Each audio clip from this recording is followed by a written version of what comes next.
राधे कृष्णा दोस्तों।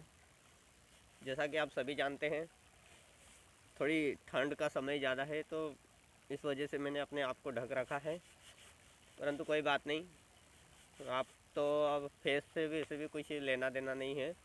फेस इतना इम्पोर्टेंट नहीं होता और अदरवाइज़ होता भी है तो आप लोग जानते ही है, मेरे को देखा हुआ है। तो थोड़ी ठंड बहुत तेज़ है, सुबह सुबह का समय है। तो चलिए फाइनली चलते अपन।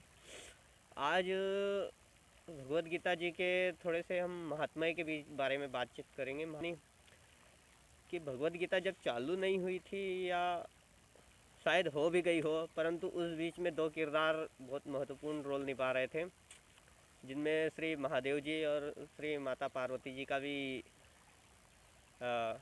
आगमन हुआ था। उस समय वो भी चर्चित में थे। तो चलिए अपन चलते हैं, आज उसी टॉपिक पे थोड़ा सा बात करेंगे। उन्होंने पहले अध्याय का महात्म्य सुना था, तो उस महात्म्य में क्या हुआ था। अब पार्वती जी पूछ रही थी भगवान से कि आप सब तत्वों के ज्ञाता है, आपकी कृपा से मुझे श्री विष्णु संबंधी नाना प्रकार के धर्म सुनने को मिले जो समस्त लोक का उद्धार करने वाले हैं। हे देवेश, अब मैं श्री गीता का महात्म्य सुनना चाहती हूँ, जिसका श्री विग्रह अलसी के फूल की भांति श्याम वर्ण का है। तो अब यहाँ तक के बाद में फिर वो जब कथा आगे सुनाते हैं तो बहुत ही अच्छी कथा है। आप जाइएगा नहीं और बने रहिएगा।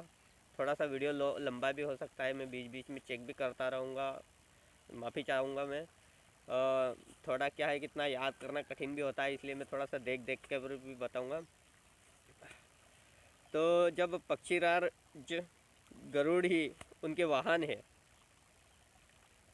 जो अपनी महिमा से कभी च्युत नहीं होते तथा शेषनाग की सैया पर शयन करते हैं, उन भगवान महाविष्णु की हम उपासना करते हैं। एक समय की बात है, मूर दैत्य के नाशक भगवान विष्णु शेषनाग के रमणीय आसन पर सुखपूर्वक विराजमान थे।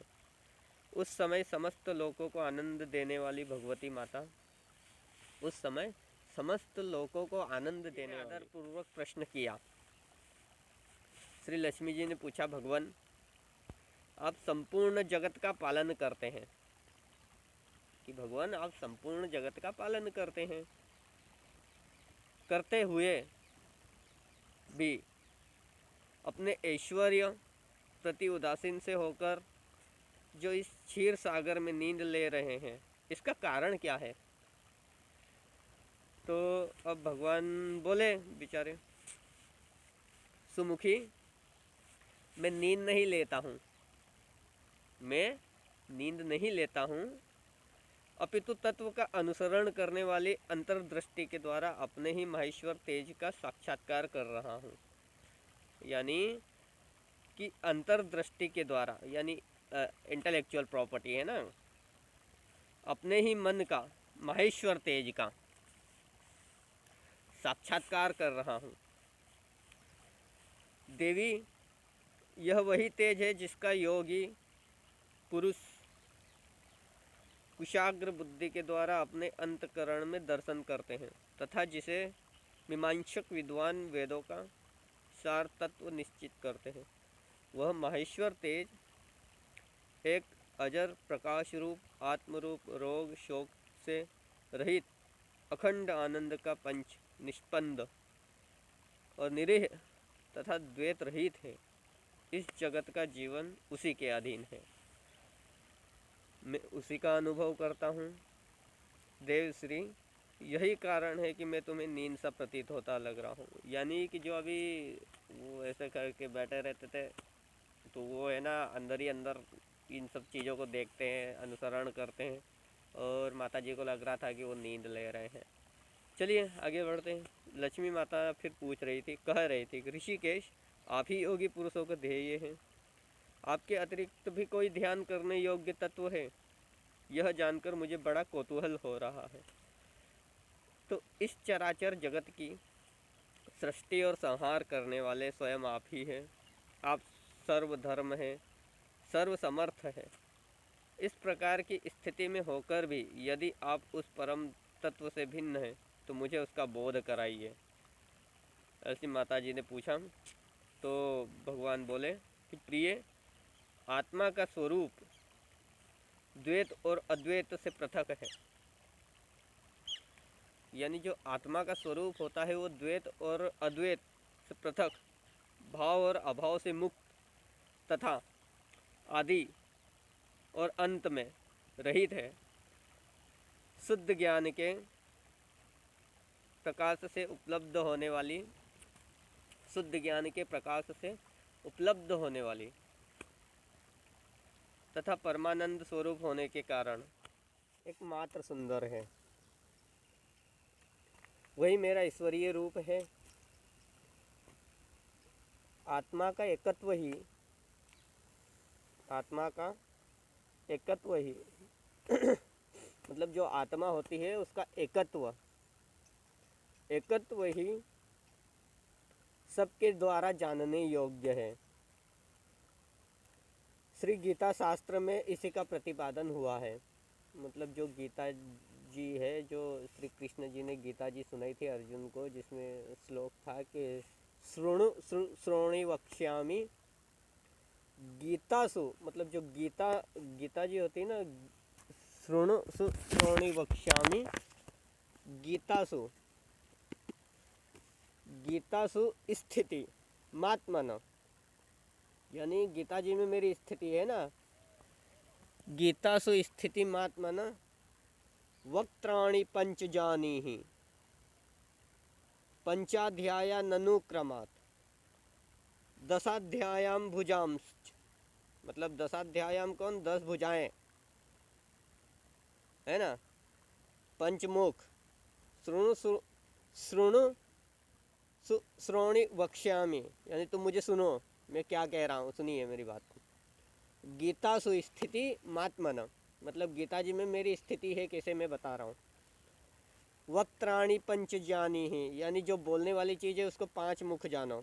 वक्त्राणि पंच जानी ही पंचाध्याया ननुक्रमात्, है ना, दशाध्यायाम भुजाम,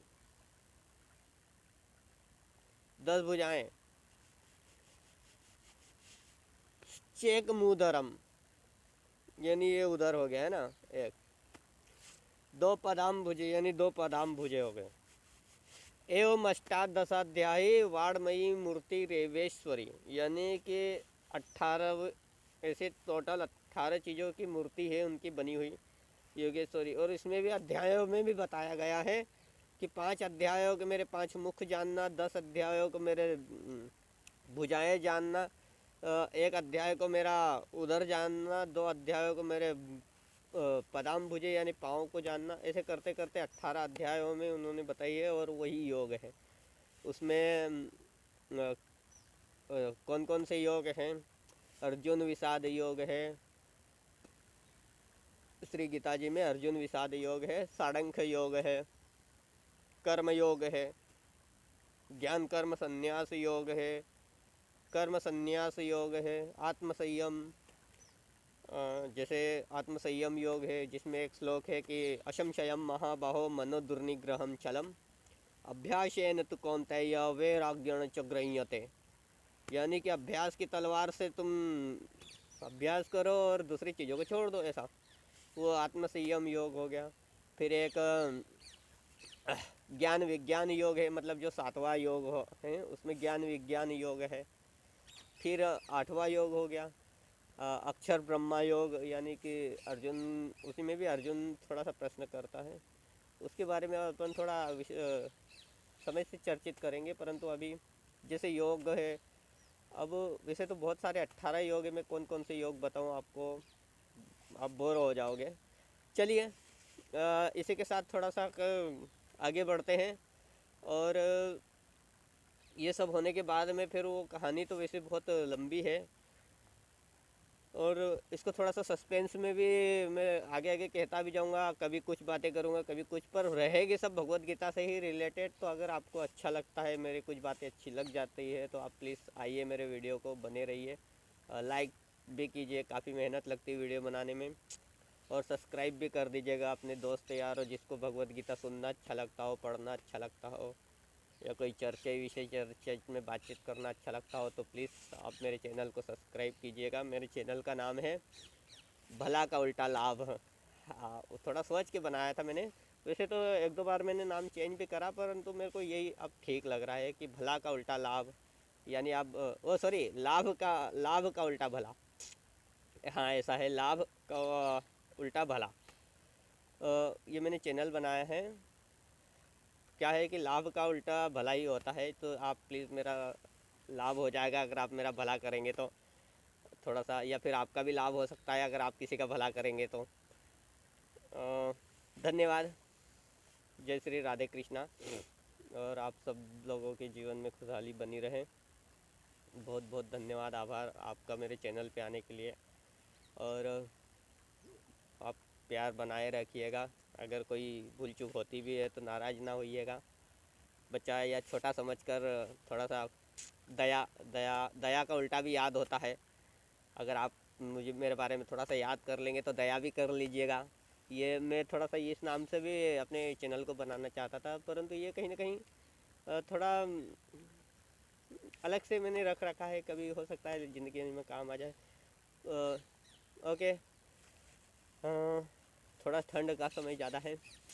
चलिए, जाते जाते मैं एक अच्छा श्लोक बोल देता हूँ। अगर आप लास्ट तक बने हैं तो आप जाते जाते एक चीज़ और लेते हुए चले जाइएगा। भगवत गीता से ही रिलेटेड है वो भी। आई थिंक श्लोक है वो। श्लोक कर्म योग का है। और कर्म योग में अर्जुन ने दो श्लोक प्रश्न किए थे कि जायसी चेत कर्मणस्ते, मतलब मैं अपने काम के रास्ते जा रहा हूँ।